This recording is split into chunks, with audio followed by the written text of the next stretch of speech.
traced its origins to the Mayflower, no less, Holland authored several books on early American history and had some good interactions with the Seneca people of upstate New York. He traveled to Alaska, where he acquired this drum in Sitka from a girl, a young woman, who had been a student at Sheldon Jackson Industrial Boarding School.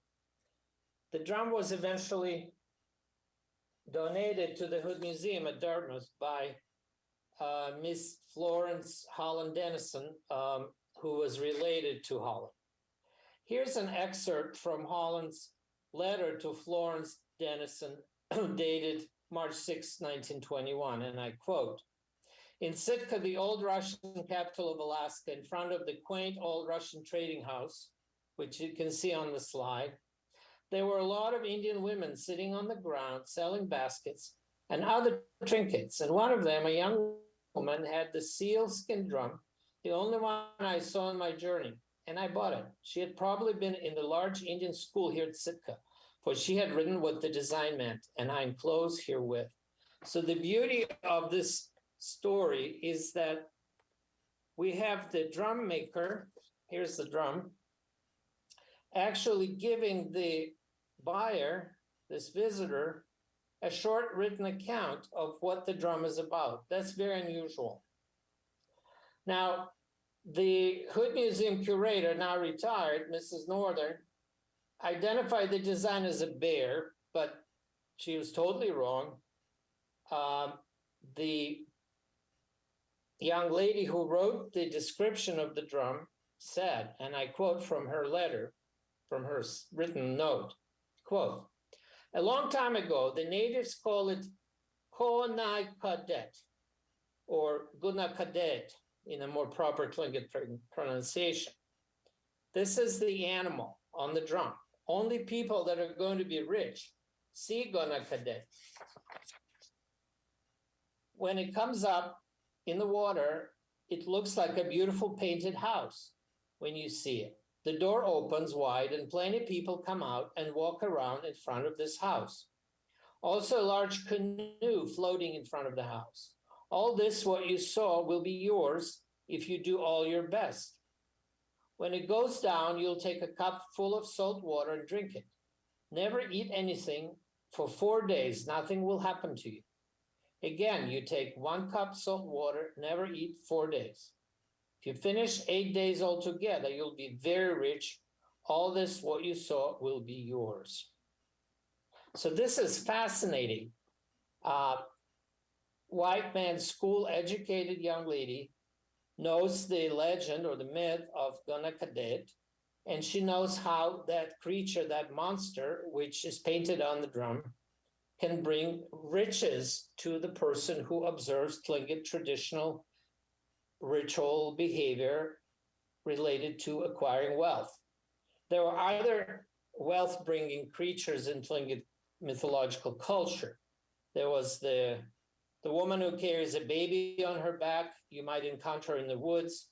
You try to grab the baby, and while you're doing that, she was going to scratch you, and the scabs on your skin, once they fall off, become gold. There was also a story of the giant wood cutter, the guy who chops wood in the woods, and the splinters, the pieces of wood from his chopping, can also turn into riches. But the key to the behavior of the person who wants to get rich from the encounter is to fast, drink salt water, typical traditional Tlingit ritual observances. So this is Gunakadet. And I checked with my dear friend and adopted nephew, Harold Jacobs, and he confirmed that this is indeed Gunakadet. There's another paragraph in the young lady's letter, and I keep calling her young lady. I really feel bad that we don't know her name. She says, "Stuwaka, our head man in Kagwantan tribe," she means clan, "it was for him the first wolf pole was made. He also had a Gunakadet large hat, all painted. It is from his hat I took this design and put it on the drum." So we at least know the young lady's clan affiliation, which is Kagwantan, the big clan in Sitka. And she's justifying her use of the crest on the drum by saying she's related to Shtuwuka and that she basically has his permission as a Kagwantan to use the design. Now, I checked some sources, and we do know, and this is from oral and written sources, Shtuwuka is a high caste, high-ranking Kagwantan name. It's mentioned by Swanton in his 1908 ethnography of Sitka Tlingit as the name of the head of the Anyedihit, high-ranking house of the Sitka Kagwantan. Louis Shotridge, well-known Tlingit scholar, museum curator, aristocrat of the Klakwan Kagwantan, had that name. And he was very proud of the name, and it was a high-ranking name. According to Harold Jacobs, this name was also one of the names belonging to Jacob Yakwan, one of the sponsors of the famous 1904 Kagwantan potlatch in Sitka. So the reason this drum caught my attention long time ago, and I finally have a chance to share it with my friends here, that the maker, despite her education at Sheldon-Jackson, retained and respected traditional Tlingit knowledge and lore and paint and design of her own clan, not somebody else's clan. So despite the fact that the drum was made for sale to the tourists and is small, and you may say, no, it's not like the most beautiful design, but I thought it's nicely done nonetheless. But the production of the drum made for sale to outsiders, to whites, the production is still done according to Tlingit cultural protocol. Now, the Hood Museum drum is very similar to another drum found at the Sheldon-Jackson Museum in Sitka. And I want to thank my other friend and colleague, Steve Hendrickson of the Alaska State Museum, for bringing this to my attention. So this is the Sheldon-Jackson drum, and the design is very similar if you look at it. And in fact, it is Guna Cadet. The Sheldon-Jackson Museum drum was made by David Konkita of the Kagwantan clan, again, same clan, and presented to Judge Robert William D. Armand and his wife as a Christmas gift. These are the parents of Bob D. Armand, well-known Sitka historian. It was eventually purchased by Sheldon-Jackson Museum from the couple. Actually not from the couple, sorry, from Bob D. Armand, who passed away 12 years ago. According to Harold Jacobs, David Konkita, Quarreling Weasel was his translation of his name, was from the Dehawulhit, two entrance house of the Sitka Kagwantan. So different house, but same clan, probably closely related. Now, why would he give a gift to Judge William D. Armand? D. Armand was a prominent judge in Sitka, born in 1875. He died in 1940, and for many years served as a commissioner in Sitka. I guess he had friendly relations with David. The drum is similar. It's very similar. I mean, if you look at this drum from Dartmouth College Museum and this from Sheldon-Jackson. So the moral of my story is very simple. When we look at so-called tourist art made by Tlingit artists, male and female, we should no longer dismiss that work as just for sale, just for show, just for tourists, because the makers, in many cases, maybe not always, but certainly in many cases, were well versed in traditional Tlingit culture, respected traditional Tlingit law, and tried to use designs that they were entitled to through kinship connection to a particular clan or house. This really, I think, dovetails with the more recent work on the so-called tourist art. And I'm thinking of, for example, Megan Smetzer's new book, which I really like, on Tlingit beadwork, the work of Ban Marcuse on Tlingit silversmiths, on bracelets and other objects, and some of the other works that have come out, which really, I think, revolutionized our understanding of Tlingit so-called tourist art made for sale. The people had to make a living, they had to survive, and so they made these things to sell. But while making them, they still remained deeply rooted and well-versed in their traditional culture. And what really excited me about this particular drum, this object, was the fact that this young woman was not brainwashed enough at Sheldon Jackson to disregard these tribal laws. She didn't make a drum with a raven because that would be a different moiety or a frog or a coho salmon. She made a gona cadet, which is a Caguantan crest. So that's basically all I had to say. It's a very small little story, but I think it has, it's a feel-good story, if you wish. It makes me feel good, and I think it should make Tlingit people feel good that their ancestors, including young people who went to Sheldon Jackson, still remaining loyal to, respectful of Tlingit tribal law, Tlingit social organization, Tlingit mythology. The fact that she knew the ways of acquiring wealth spiritually, that's to me very interesting. So this idea that Sheldon Jackson Sheldon Jackson School, it was not a college yet, students lost their culture, lost everything, lost their language. I think it's an awful simplification. Some did, and we can't blame them. It wasn't their fault. They were punished for speaking their language. Many were prohibited for attending ku'irs, the pay of parties. But others retained that knowledge. They never abandoned the culture.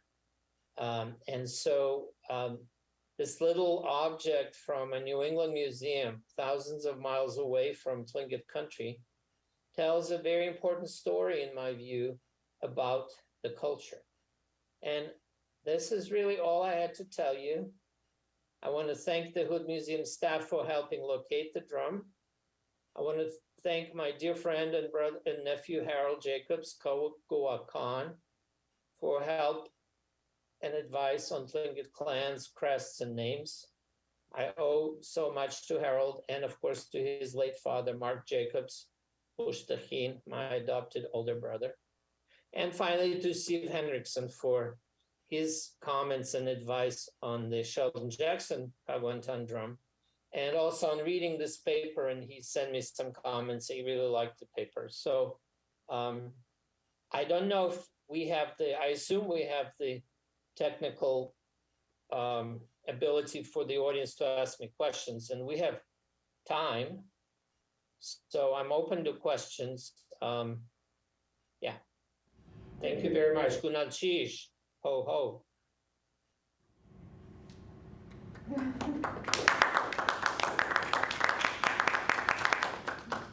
Sergei, are you able to hear us? Yeah. Okay. Do you mind flicking on the light bulb and just ask questions? I don't see the faces of the people because the picture is tiny, so maybe people can identify themselves. I believe you can, yeah, what about that? Is that a little bit better? Oh, zoom in. It's still pretty small. You could probably stop the share of your screen if anybody has any questions regarding the pictures.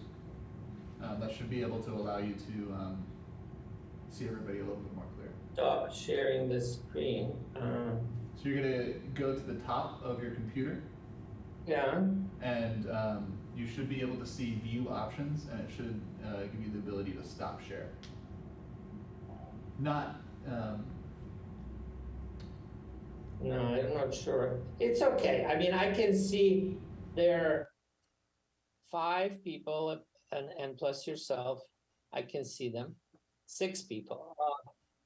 Yeah, just say who you are. That's it. Hi, Sergei. I don't have a particular question, but I just wanted to introduce myself and say hello because I went to Dartmouth and graduated in 2019. So I didn't. What's your name? My name is Johnny Elliott. I grew up in Juneau, and I didn't get a chance to spend too much time at the Hood Museum because it only reopened my senior year, but I spent a ton of time there my senior year, and I always think it's funny that we never crossed paths because I heard your name so much, and especially because when I moved back to Southeast Alaska after Dartmouth, I went straight to SITCA and have been working on the Sheldon Jackson campus for Pleasure to meet you. So I just wanted to say nice to meet you, and thank you for your talk. Nice to meet you. Yeah, I took some time off during right before and during COVID to write. I don't teach as many courses on Native issues as I used to, but I do still teach my Alaska course, and I love it. And of course, I use examples from Tlingit culture in my various other courses. I think I can see Lucy, right? Hi, Sergei. I'm Lucy. Hi, Lucy. It's very good to see you. And I think I can see Rebecca. Yeah. Hello. Olson. Yeah. By the way, I love your paper, and I have some questions, but that's for email and stuff. Wow. Any other questions? Yeah, go ahead. I was wondering about how usual it was for women to paint, form line design. Like, was that? I wish I could answer that. Yeah. To be honest with you, your question is really well taken, and I should look into that. I didn't get a chance. I'm not an expert on Tlingit art, so maybe Steve Brown or people at the Burke Museum in Seattle, University of Washington could help. Lucy, do you have anything you can? I think there are a couple of references that I know of in the Shotridge collection in his data.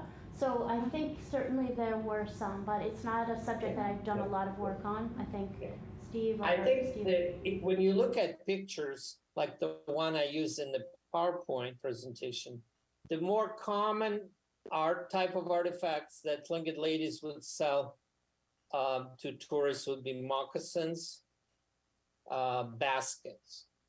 So the fact that this young woman actually made a drum and painted, maybe that was an innovation. Maybe the fact that she did go to school and was a little bit more advanced in certain ways. So she was not just following tradition, but experimenting. I promise to look into that. I think that's a great question.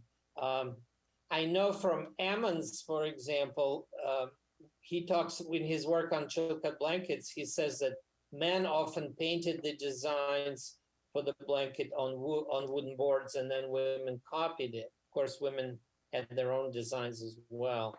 So my just off the top of my head guess would be it's fairly unusual. But then, we're talking 1921. This is times are changing. So, but at least what we do know is this woman was not breaking any rules. Yeah. Any other questions? How is the conference going? Yeah. I actually have a question for you. So I am a PhD student in town studying community development within Southeast Alaska, and I study the impacts of tourism. I guess I have 2 questions for you. The first is, are you familiar with Alexis Bunton's work? Alexis Bunton? She was my student at Dartmouth and a dear friend. So oh, yeah? I'm not only familiar, but I supervised her undergraduate thesis, and I was also on her doctoral dissertation committee, so I know the work. Yeah. That's fantastic. That's pretty cool. Yeah, she looked into how modern day Tlingit artists, particularly in Juneau, how they try to abide, at least in some ways, by Tlingit laws about designs. It's good work. It's very good work. It's very cool work. Yeah, it certainly has inspired me in the past. And Yeah. so, What's the other question?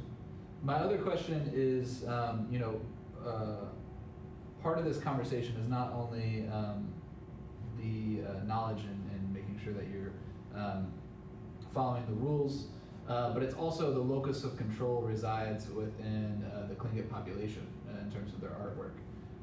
And so I'm curious for indigenous art that is replicated and that, for non-indigenous people that are replicating this art that probably shouldn't be, I know that there is copyright mechanisms and stuff like that, but what mechanisms exist for Native Alaskans to kind of combat the use of this artwork and this culture, this cultural commodification?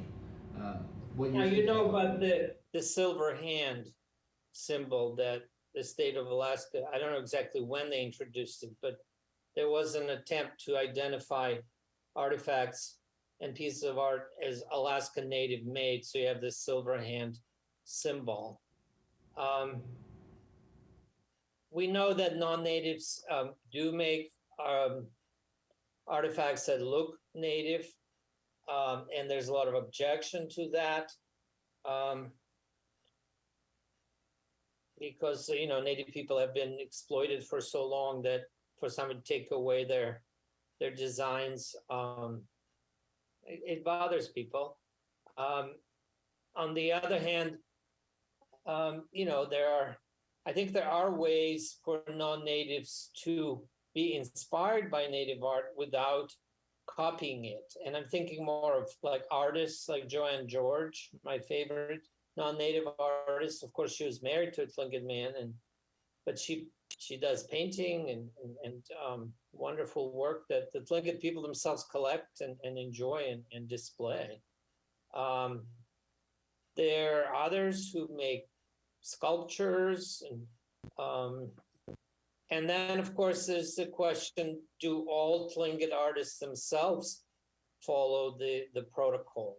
And I think Alexis showed that not everyone did. Or there's also a question if that so much of the commissioned Native art is for non-natives. So when a non-native asks a Tlingit silver carver to make him a bracelet, and the carver wants to have a traditional design on it, my understanding it is a more careful, culturally well-versed carver would change the design somewhat because the recipient is not native. These are complicated and sensitive questions, and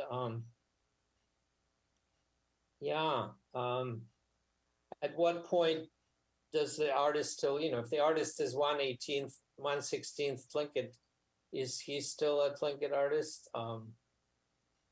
And then there are also my favorite artist, who is part Tlingit, Preston Singletary from Seattle, who his work in glass.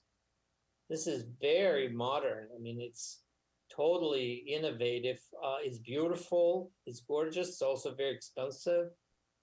I think he does try to follow some Tlingit laws, but he's also kind of an innovator. So, yeah. Just maybe last point. Take the raven, for example. On the one hand, the raven is the crest of the Raven moiety, of all the clans under the raven. On the other hand, Raven is the culture hero. He's the transformer, creator of Tlingit world. And so Preston makes raven figures out of glass, gorgeous ones. He's not of the raven.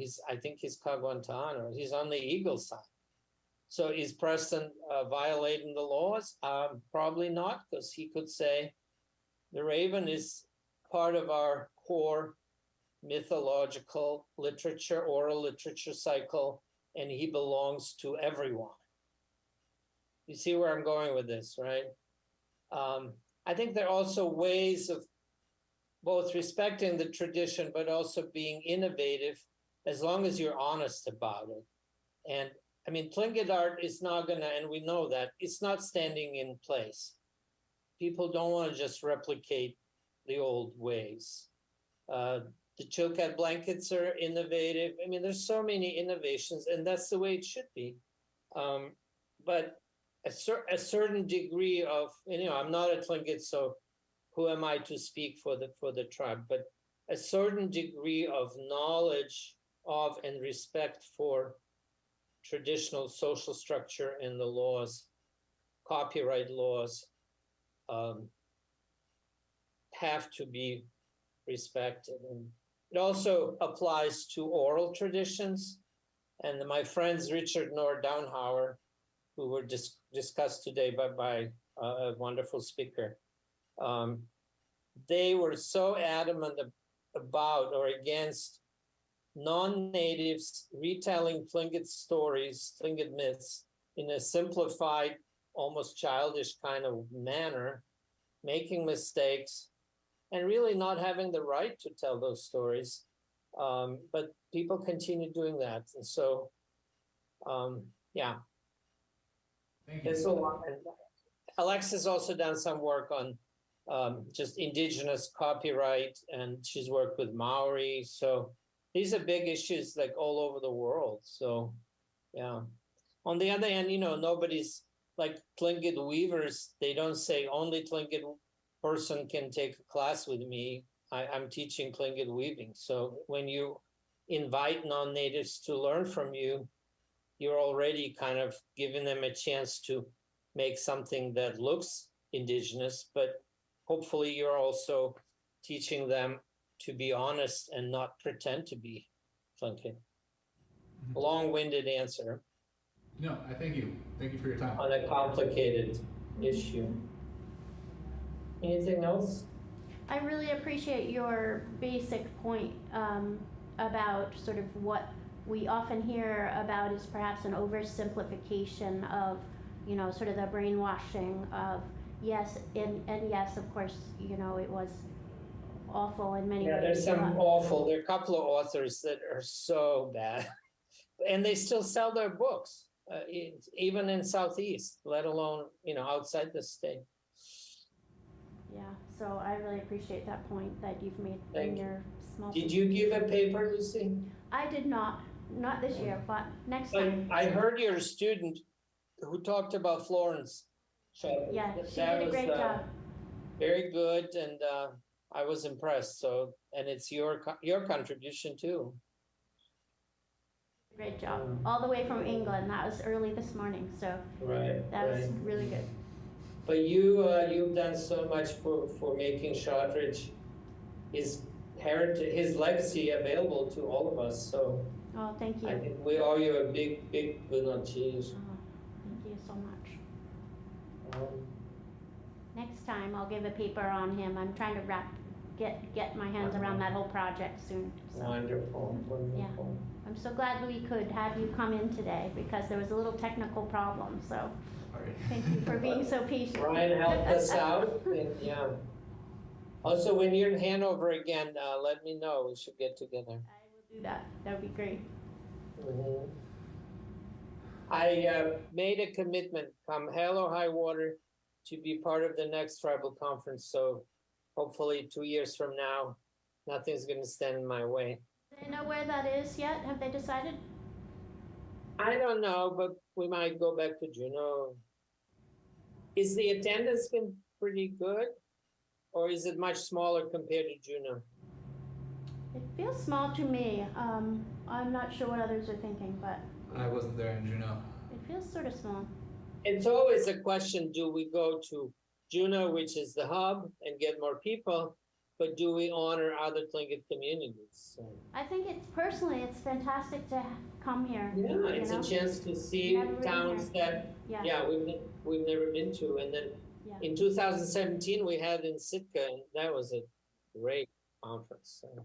And also Yeah. just reaching the southern communities, you know, with the southern Yeah, conversation yeah. and mixing in the other communities has been fantastic. So, I hope you get a chance to go on all these interesting trips. yes. That's the part that I miss. Yeah, and it's not raining so Wow. far.